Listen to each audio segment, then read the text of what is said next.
Hey, what's up guys? So this is my first video in about 3 months, so, yeah, I would just, I'm gonna be showing you guys how to control multiple puppets. And I just got this cool new tripod, and yeah, so, first what we have here, this dude. So, as you can see here, there's not a rod on this arm, which can definitely make it harder to maneuver, but also a bit easier if you're trying to go for like a TV show. If you're like trying to make your own TV show with these things, or like like SML, you're trying to do that, and then this puppet is actually perfect for that because but then you would need two people to maneuver the puppet so you can move both of the arms.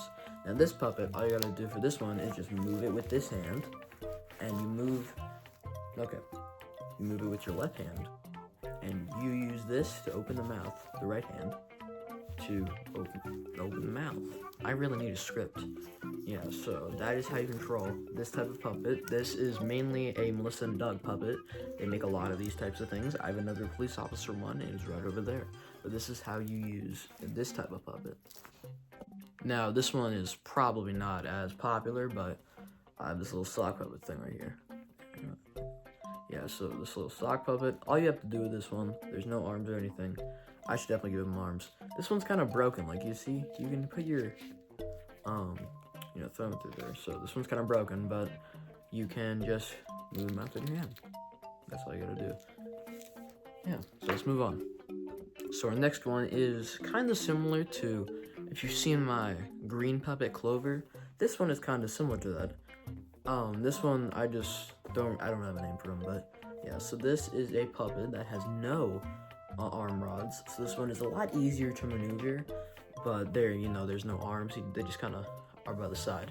This one, all you gotta do is just open its mouth to talk, yeah, it's crazy, you gotta talk with it, yeah, and yeah, that is how you move this type of puppet. There's literally nothing else you can move on it, which kind of sucks, but I think I'm planning on getting arm rods, this one, and yeah, that is how you maneuver this type of puppet. So, my next one is a bit rough around the edges, but I made it myself, actually. This one I like to call Clover, and you can see here, I have 2 arm rods. Usually don't want 2 more arm rods, because then that will make it a lot harder to, make your puppet move. Really, you only want to do this if you have multiple people helping you. So as you can see here, it's a bit harder to maneuver one of them, and if I just leave that one dangling there, it goes off to the side like that, and that looks bad. So usually I would suggest a 1 arm rod, but yeah, so that's how you maneuver this type of puppet. I think we only got a couple left. Now, the next one we have here is a marionette. Now this one is not too difficult to maneuver, it's definitely more difficult than the other ones. But basically how you control it is using this, and if you want, let's say, to move the arms down, what you do with this one is you put the front down. And let's see here. So I'm going to put it up.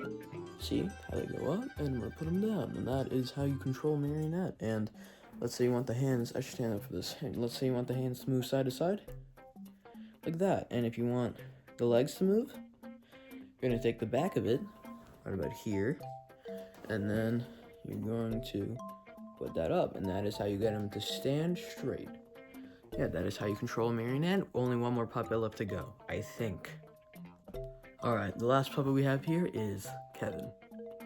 I don't know why I named him that, but his name's Kevin. I think it was because I was trying to, be funny, oh, he's Kermit's the Frog's cousin, stuff like that. So we got Kevin right here. He's probably the simplest one to use here, and it's made by Folkmans, which mainly make animal puppets, which is pretty cool, actually.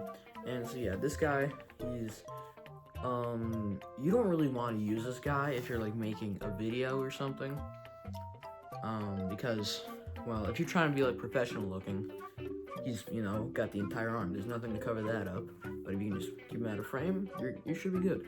And so what you do here is, my fingers are right there, and so whenever I move them up and down, that's how you move the lips and the mouth. And his arms are actually these 2 fingers. Give me a second. These 2 fingers. You want to put them on the puppet, and that is how you are going to control them. And so, then he's talking, and he's give me a second. Blah, blah, blah. Blah. I don't know what was that, man. Yeah, so that's how I control about 5 different types of puppets, I would say. I don't know exactly, but we had the fireman, we had the Clover, the big green monster thing. We had the blue monster. We had the sock puppet, and then we had the fireman puppets. Yep, five puppets. So that was how to control 5 different types of puppets. Most of them are pretty similar, especially the blue monster and the green monster. But there's a difference in their arm rods and stuff and how they are built. Yeah, so, you know, everybody have an amazing day. Thank you so much for watching. I did not expect this to get a lot of views, but, you know, I hope you all have an amazing day, and I'm happy to be back on Poorly Drawn Pineapple. So, yeah, well, I can regain my subs, but now I'm down to 515. So, yeah.